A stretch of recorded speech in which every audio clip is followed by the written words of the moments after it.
Dong, Biko dong. Biko. Sa kwarto kaya natin, may ganito. Sarap. Sa kwarto natin. Ayun Dito, dati. maganda dito. Maganda dito. Hindi katulad doon sa kabila na. Nagbago tayo ng balita. Malawak na ang kwarto rito. Ganda dito. Hindi, kaya lang baka walang pwede. Di ba sabi sa inyo ang lawak ng kwarto sa taas? Kala niya na ko yan. Maganda dito dong. Hindi, wifi yan eh. Kung may wifi ko, smart din po yan. Ganda dito. Ay, may higing ang laga yan. Uuwi ko na.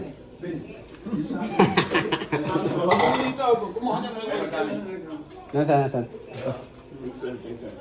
Araw-araw mo yung balita. Akala ko iba pinapanood mo.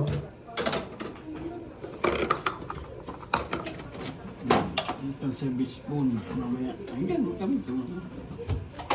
Ito, magkape. May mainit. Ah, tubig ka ng tubig. Tubig daw tayo. Tubig ba tayo na tayo? Buti sakto yung labas ko. Nakita ko sila naglalakad. Isang kwarto, dalawang tao. Dito ako. Yung gano'n, bukol-bukol. Hindi pa patag ba? Yung unan ko. Iba yung unan nga natin, no? Oo, Matigas. Yung weekend ko na lang. Akala mo, nagpunang ka ng alog na. Matigas yung